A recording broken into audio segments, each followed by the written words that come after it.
eu começo com essa reflexão. Será que é possível a gente conseguir ser feliz nesse mundo tão desafiador? Um mundo de guerra, né?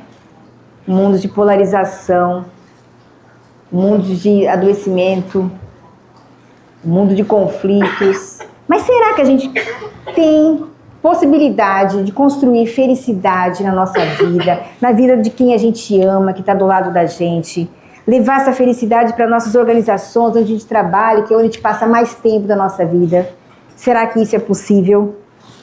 Bom, para quem não me conhece, sou a professora Milena Saavedra. Pelo meu sotaque, quem não me conhece dá para ver que eu não sou daqui, eu sou de Ribeirão Preto, São Paulo. Sou biomédica de formação, tenho 35 anos de formada, né?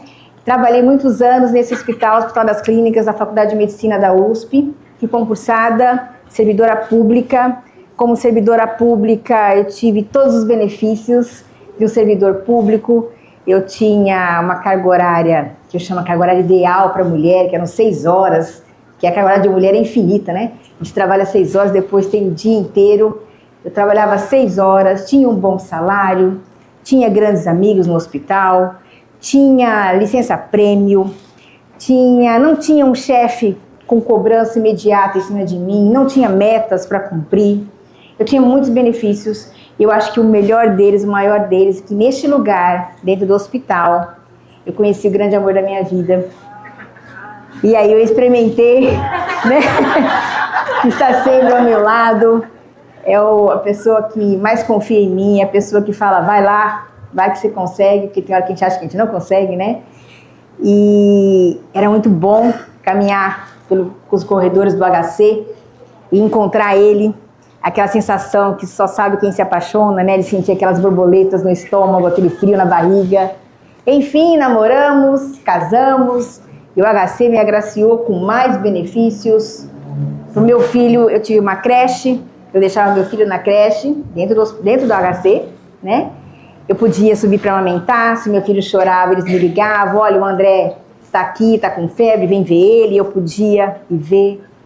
É o emprego dos sonhos, né, gente? É ou não é? É o emprego dos sonhos. Quando o André saiu da creche, o HC ainda pagava a escola para ele fora. Tinha escolas conveniadas. Então, só para dizer que eu tinha muitos benefícios. Muitos. Mas, nem tudo na vida é flores, né? E eu trabalhava com uma pessoa no laboratório que era considerada dentro do hospital uma das pessoas mais difíceis de trabalhar. E aí a reflexão eu comecei falando inúmeros benefícios, não foi? Muitos. No primeiro mês que eu entrei no HC, eu recebi um diferencial, um acréscimo no meu salário, que era de aniversário. Quando você fazia aniversário, você ganhava um presente de aniversário, dinheiro na conta. Eram muitos benefícios. Mas, quem bem sabe é ele, que está ali, que mesmo com tudo isso, a maioria dos dias eu saía de lá irritada, nervosa, angustiada, por ter que conviver todo dia com aquela pessoa. Muitos benefícios, algumas dificuldades e a maioria dos dias irritada. Meu marido sempre foi muito sensato, muito racional e muito lógico. Ele falava assim, esposa, vai e faz o teu trabalho. Esquece o salário dele, esquece que ele não faz. Mas era difícil no dia a dia, na rotina. Né? Porque eu tinha que fazer tudo, eu corria para lá e para cá, e ele ficava nos corredores, tomando café nas copas. Enfim, eu me perguntava, Milena, isso é um defeito seu? A mania de ficar reclamando toda hora, mesmo sabendo que isso não te faz bem? E aí eu fui entender, estudando neurociência, que não. Isso não era um padrão exclusivo, específico de Milena Saavedra. Isso faz parte de um comportamento natural de todo o cérebro humano. Nosso cérebro tem o que a ciência chama de viés negativo. Viés negativo é uma tendência natural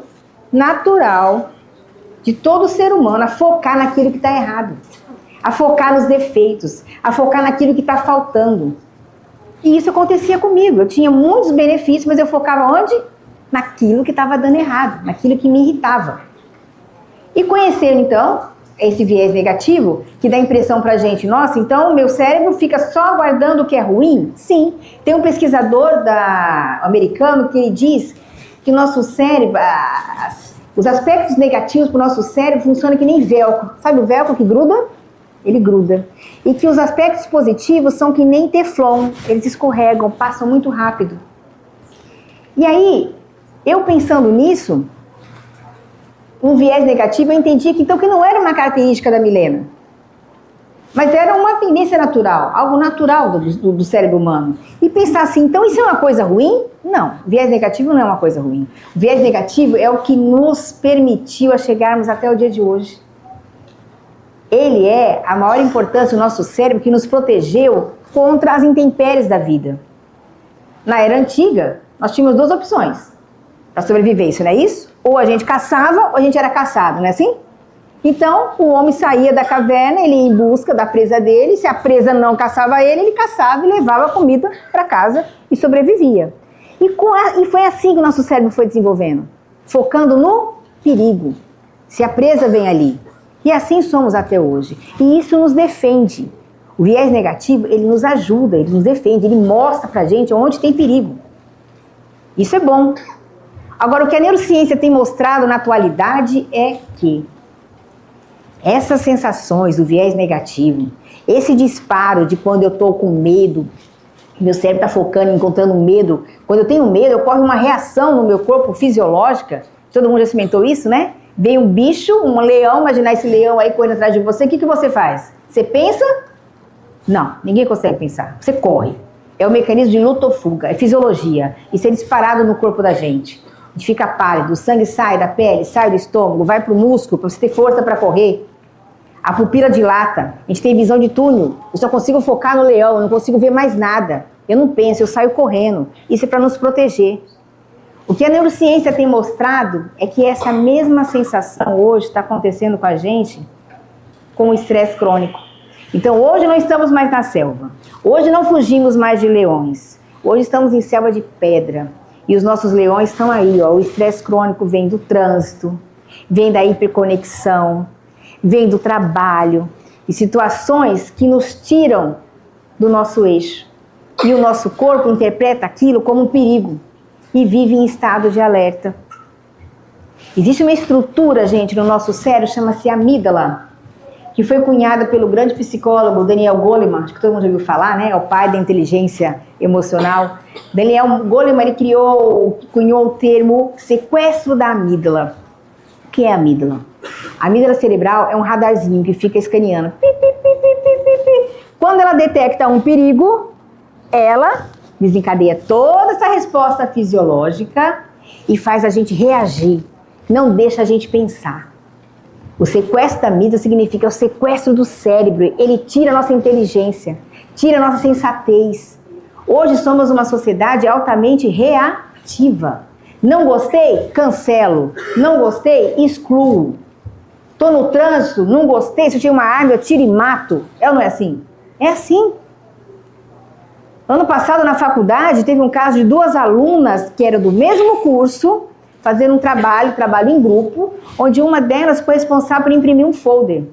Chegou no dia da apresentação, uma virou para a outra e falou, cadê o folder? Aí ela falou, eita, esqueci o folder. Essa era lutadora de jiu-jitsu. Foi para cima da outra, rolaram rampa abaixo na clínica escola, saíram cada uma no carro de polícia. Sabe o que foi isso? Sequestro da amígdala. Não consegue pensar. Olha, eu tô com muita raiva que você me imprimiu um folder.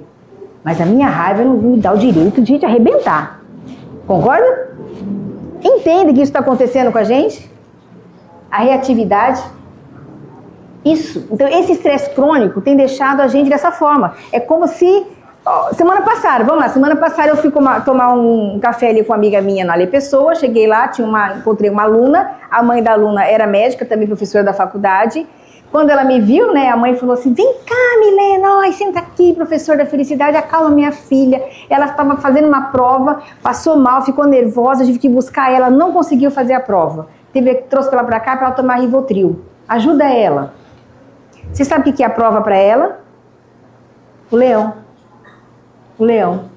E ela desencadeou, liberou aquela descarga de adrenalina e cortisol como se fosse fugir de um leão. É assim que está a juventude, é assim que nós estamos. E a gente tem que ter esse conhecimento para saber respirar um pouco antes da resposta. Porque senão a reação toma conta da gente. E o que acontece no dia a dia, nossa atualidade hoje, cada vez nós estamos em busca de quê? De ser mais eficiente, de ser mais produtivo, de ser mais bem-sucedido, para ser mais feliz. Não romantizando nada disso, do ser bem-sucedido, devemos sim buscar, né? Ser cada vez mais bem-sucedido, até porque saúde mental e saúde financeira caminham juntos. Uma não existe sem a outra. Eu preciso de saúde financeira para cuidar da minha saúde mental. Eu preciso de saúde mental para gerir a minha saúde financeira.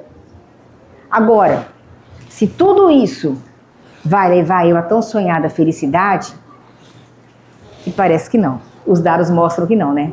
Que estamos vivendo hoje, então, a maior crise de saúde mental.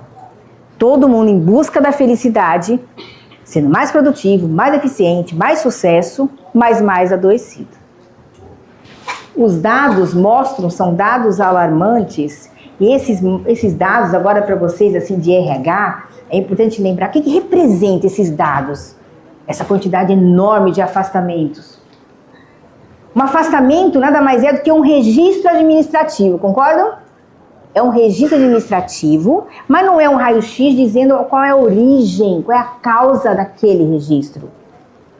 Nesses registros, podem ter ali causas de solidão, de dívidas, de violência, de sobrecarga em casa, no trabalho,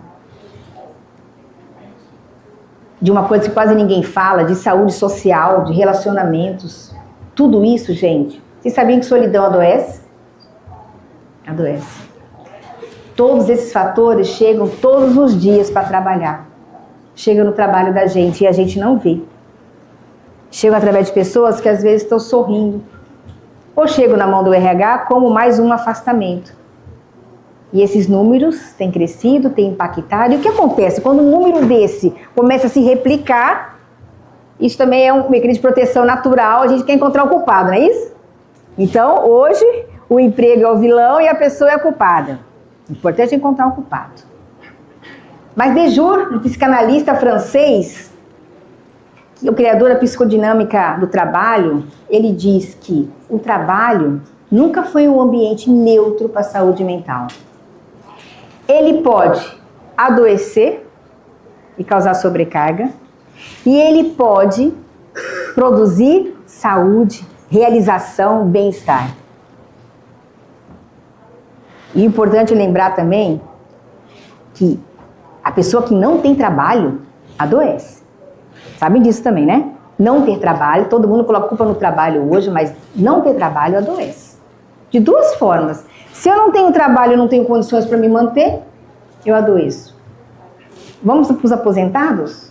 Eu estou aposentada, eu tenho agora uma boa aposentadoria, mas quantos aposentados com boas aposentadorias estão depressivos também? Porque não tem um sentido de utilidade, não tem um porquê, uma razão para levantar, sentir útil.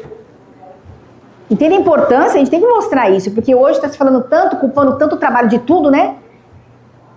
Trabalho nos dignifica. Trabalho dá senso de utilidade na vida da gente. É de suma importância.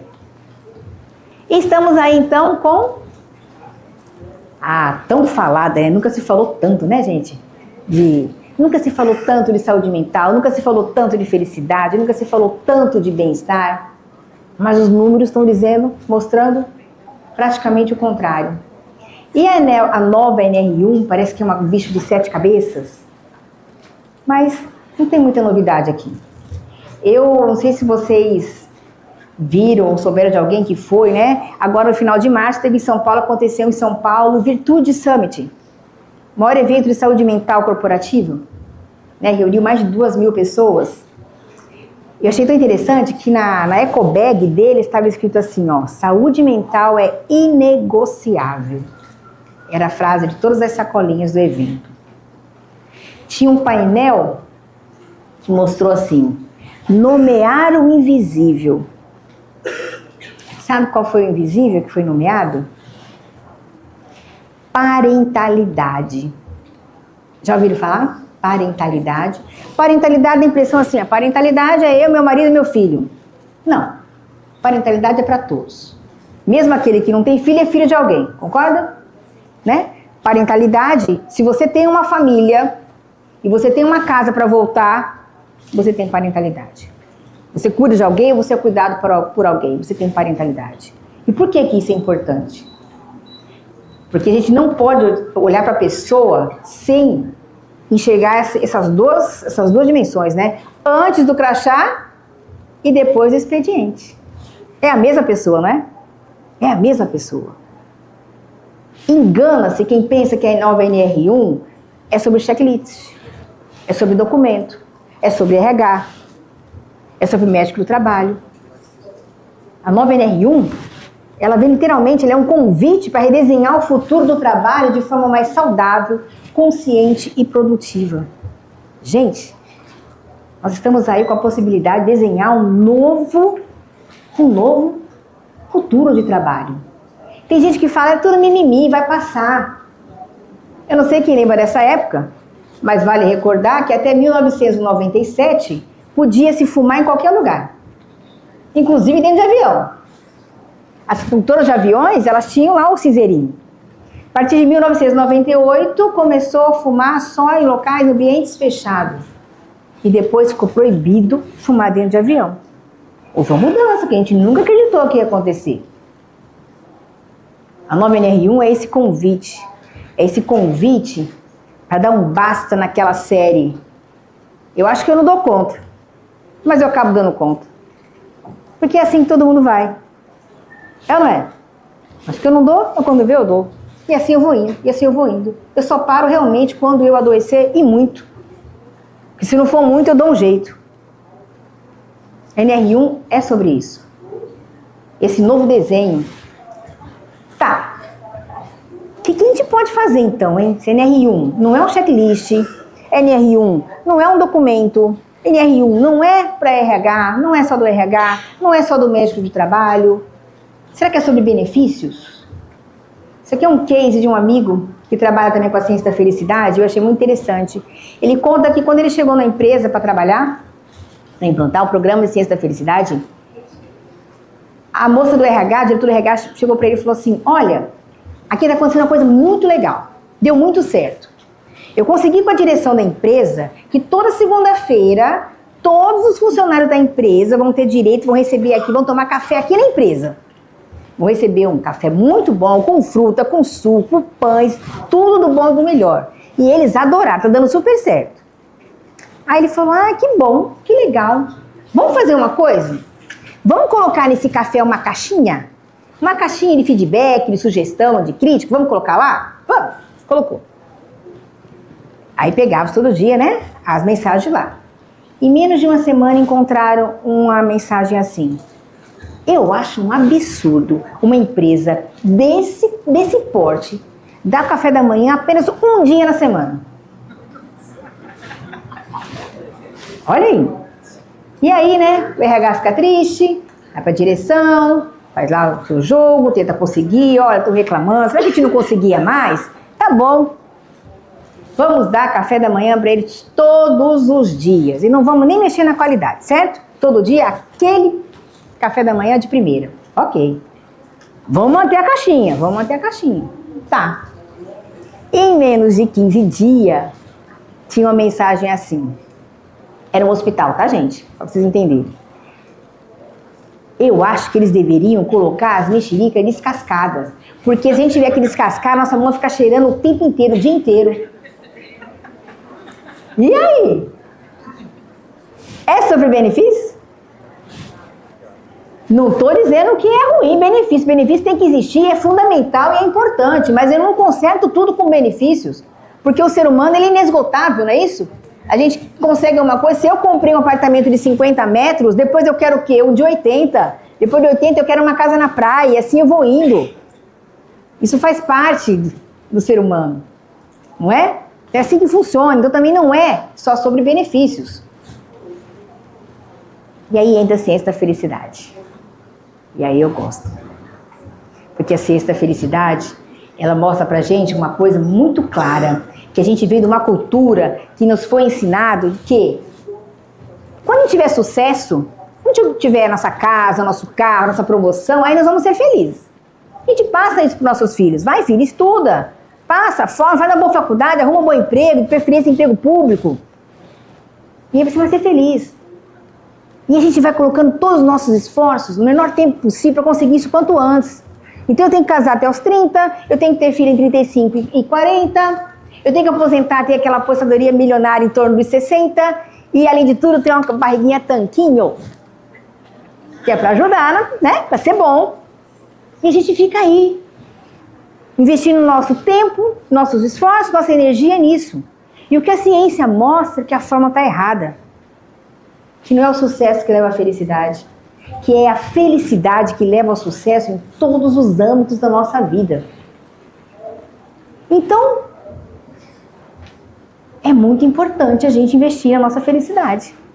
Não terceirizar, não colocar num lugar. Conhecem? Whindersson Nunes. Gosto muito dele, resolvi trazer ele porque ele é um símbolo. Mostrando aquilo que a gente acredita. Ele conseguiu sucesso, riqueza, fama, acesso total à tecnologia de ponta, tinha saúde física e vive uma crise de depressão, vocês sabem, né? Em 2024, ele disse uma coisa muito impactante, ele disse assim, ó, a depressão roubou de mim o lugar onde eu mais me sentia bem, que era segurando o microfone.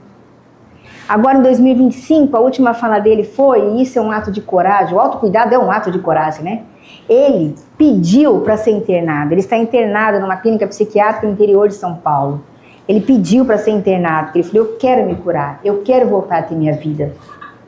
Mas isso é só para mostrar para a gente que a busca de tudo, conseguir tudo isso, não é garantia de felicidade. Não é garantia de felicidade. A gente vê tantos casos desses, né? E espero que ele volte e volte bem. Essa é Sônia Librovsky, uma das pesquisadoras mais renomadas na área da ciência da felicidade. Ela pesquisa felicidade duradoura. Porque quando eu consigo um bom emprego, quando eu consigo minha promoção, minha casa, eu tenho sim sensação de bem-estar, de alegria. Mas isso passa, não é duradouro. Ela estuda isso. Sônia Librovsky, ela diz que ela usa o termo felicidade para definir dessa forma, ó. Felicidade para ela é experiência de alegria, contentamento ou bem-estar positivo, combinada com a sensação de que a vida é boa, significativa e vale a pena. Ou seja, ela reforça, sim, conseguir um bom emprego, ter minha casa, ter meus momentos de alegria, fazer minhas viagens, isso me dá felicidade, com certeza, momentos de alegria, isso é muito bom. Só que só faz sentido se eu tiver a percepção do significado dessas coisas na minha vida.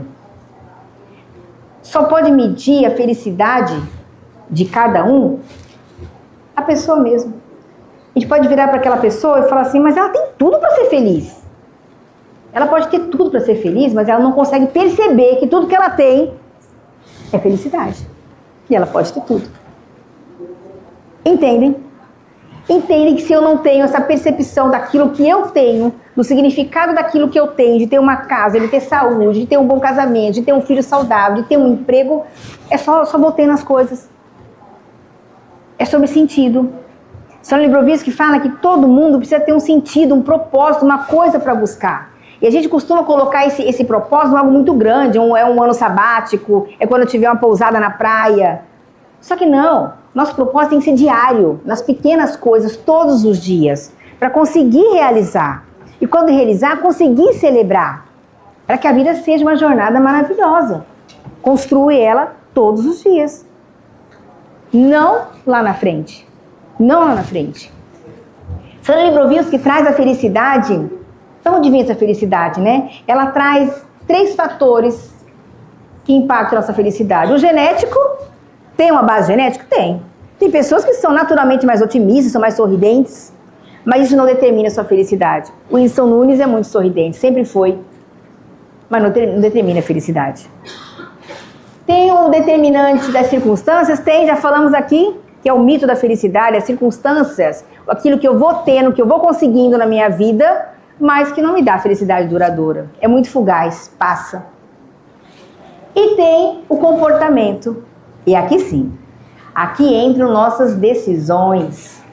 Aqui entram nossas ações intencionais. Cada um de vocês hoje escolheram, tiveram uma ação e decidiram uma ação intencional de estar aqui hoje.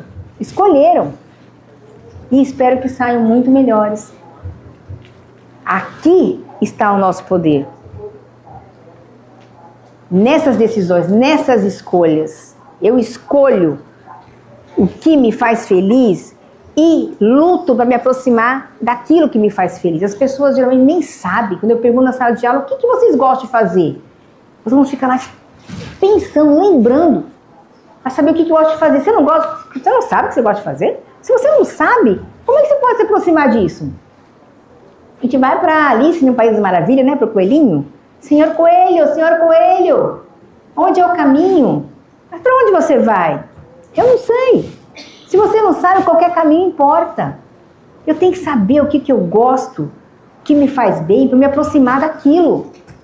Gente, as pessoas usam verbos que eu acho muito engraçado, né? Uso o verbo achar para felicidade. A gente acha o celular. Procurar. A gente procura a caneta. Felicidade se constrói. E para se construir algo, tem que ter decisão, tem que ter dedicação, tem que ter esforço. Aristóteles já dizia, a felicidade não está acessível para quem passa a vida adormecida. Ela não cai do céu, ela não está no lugar. Tem que ter esforço. Uma outra coisa que nos ajuda muito em relação à felicidade é a gente abraçar a genialidade do E. Porque a vida não é dual. Não é sobre ou é felicidade ou é sofrimento. Ou é alegria ou é tristeza. Ou é vitória ou é derrota. Ou é acerto ou é erro. É vitória, é derrota e vitória. Hoje eu perdi. E eu ganhei naquela vez, naquela outra vez, naquela outra vez. Hoje eu estou triste. E eu sou feliz e contente porque eu tenho isso, aquilo e aquilo outro. É a genialidade do E. A vida acontece aqui no meio, a vida real acontece aí no meio. Não é um ou outro. Entendem? Eu recebi um dia, semana passada, né? Engraçado, montando mesmo essa palestra, recebi aqueles videozinhos de Instagram, e dizia lá assim, era um senhor, não sei se vocês viram isso, a filha falava pro senhor, ô pai, você já viu aquela brincadeira do ainda bem que? Ele não, o ainda bem que é assim, pai, ó, qualquer coisa que acontecer ruim no seu dia, você vai falar 3 ainda bem que, tá bom? Tá bom, como assim, filha? Tá, o pneu furou, ainda bem que eu tenho um carro, ainda bem que meu celular estava carregado para eu chamar alguém para ajudar a trocar o pneu. Então, é um exercício. Eu falei, ainda bem que é a genialidade do E. É a genialidade do E. Não é uma coisa ou outra que nos define. Hoje eu trabalho implantando modelos de bem-estar corporativo. Existem vários modelos de felicidade, mas muitos deles estão focando ainda simplesmente na dimensão emocional. Então se fala de saúde mental, então estão focando em uma única dimensão. Eu sou da área da saúde, sou biomédica, eu sou futurista. Eu sei que todos vocês sabem que nós somos um ser integral, nós somos multidimensões, nós não somos só nossas emoções, concorda? Nós somos muito mais do que isso. Por isso que eu gosto muito desse modelo, é um modelo prático aplicável, que é o modelo Spire, que é o modelo desse professor de Harvard. Tal Ben-Shahar diz o seguinte, que a felicidade não é construída numa linha reta. Eu escolho ser feliz e isso vai acontecer? Não, requer movimento, requer disposição, requer investimento, requer decisão. E ele diz que a felicidade é a combinação desses 5 elementos. O bem-estar espiritual, o físico, o intelectual, o relacional e o emocional. Vive mais bem-estar quem tem bem-estar espiritual. E o espiritual aqui está relacionado ao fato de você ter um propósito. Um porquê de levantar da cama. Um porquê de ir trabalhar. Um porquê de ter para onde ir e ser útil nesse local. O bem-estar espiritual é aquele que nos ensina a viver o presente, o aqui e o agora. A dimensão física, e aí ele traz um tripé. Um tripé que é alimentação saudável, qualidade de sono e exercício físico. Alguém sabe que sem isso não tem saúde? Não tem, né? Não tem como ser feliz se não for saudável, não é? Tem a dimensão intelectual, e que os estudos dizem que Não existe nada na ciência que relacione que as pessoas mais inteligentes são mais felizes, tá? A dimensão intelectual está relacionada à nossa criatividade, nossa capacidade e disposição de fazer coisas novas. Eu deixo para vocês uma pergunta como reflexão. Quando foi a última vez que vocês fizeram alguma coisa pela primeira vez? Se não fizeram, façam qualquer coisa. É uma receita diferente no YouTube, é ler um livro diferente, alguma coisa. A dimensão relacional, e aí tá a cereja do bolo. Tudo acontece nas relações, não é isso? As relações é onde eu consigo exercer as minhas forças de humanidade, é amor, gratidão, generosidade, tudo é nas relações. E a dimensão emocional. A dimensão emocional que mostra pra gente que todas as emoções têm sua importância. Não tem emoções positivas e negativas. Emoções são neutras. Quem dá a valência é a gente. Eu trouxe para vocês, já me assinaram aqui o tempo, vou correr um pouquinho por conta do tempo. Foi distribuído para vocês um mapinha desse aí, né? É só para vocês levarem para casa, então, e entenderem como funciona. Aí vai ter umas barrinhas. O convite é vocês fazerem um checklist momentâneo, do momento de vocês agora. Como que vocês se classificam, e aí vocês vão pintando as barrinhas em relação a essas dimensões. A pergunta que a gente mais fala todos os dias, gente, quando encontra alguém é o quê? Oi, tudo bem? O outro responde, tudo bem. Tudo bem? Tudo bem. Ninguém está perguntando, quer saber se está bem, e ninguém está respondendo, sabe se está bem. Só reproduz que está bem. É ou não é? O modelo Inspire, literalmente, é esse convite. É um convite a gente sair dessa avaliação simplista, estou feliz ou não estou feliz, para olhar a nossa complexidade. Olhar essas dimensões são todas validadas pela ciência e todas elas conversam uma com a outra. Então aí, pintem depois as barrinhas de como vocês estão nessas dimensões. Depois que vocês pintarem a barrinha, vocês vão lá e olham, ó, por que eu nomeei que eu estou muito bem no espiritual? Esse exemplo aqui colocou porque ele ama muito o trabalho dele. Por que ele não está bem no exercício físico? Porque ele não tem dormido bem, então ele está com baixa qualidade de sono. Então você vai dando uma razão para cada uma dessa classificação que você deu. E depois, meu Deus do céu, o que eu fiz aqui? E depois você coloca uma ação rapidinha para poder implementar. Então, a pessoa aqui, ó, que não estava dormindo bem, ele escolheu dar um cochilinho antes para a palestra. Implementou uma ação. São coisas simples. São coisas simples, mas que funcionam muito. Levem para casa, façam com a família, reproduzam. Façam um dia, façam 2 dias, 3 dias. Vão se olhando na complexidade que nós somos na multidimensão. Na implantação desse modelo, existem 3 passos muito importantes. Vou voar agora, vamos lá. Primeiro, identificação dos pontos críticos. Toda empresa, gente, tem pontos críticos. Nunca está tudo 100% lá dentro, não é isso? Então, a gente tem que identificar esses pontos críticos para tentar melhorar. O segundo passo é a gente aplicar esse modelo do Inspire, ensinando as pessoas o que é essas dimensões, como praticá-las. Esse modelo tem ações práticas para cada dimensão de como eu poder melhorar em cada uma dessas dimensões, né? Aqui sou eu, aqui é minha loja, Caminho Temporal, é um brechó que eu tenho aqui no bairro dos Estados, estão convidados a seguirem aí. Então, a gente tem que saber se olhar nessa multidimensão e trabalhar nelas para poder aumentar nosso bem-estar nela. E o terceiro passo, que é muito esquecido nas empresas, é a empresa se vender para o seu funcionário. Mostrar o que ela tem de bom. Tem tanta empresa, tem tanta coisa que o funcionário nem sabe que tem aqueles benefícios lá dentro. Mas é sobre mostrar sem arrogância. A mostrar para eles que eles são importantes. E que é muito bom poder oferecer aquilo para eles. Mas não que eles estão no melhor lugar do mundo e que o resto não presta, né? Então, é saber se vender para os colaboradores, para eles terem realmente noção do que eles têm. Finalizando aqui, então, nossas vidas estão onde nós estamos e isso inclui nosso local de trabalho. Só existe um momento para a gente ser feliz. aqui e agora.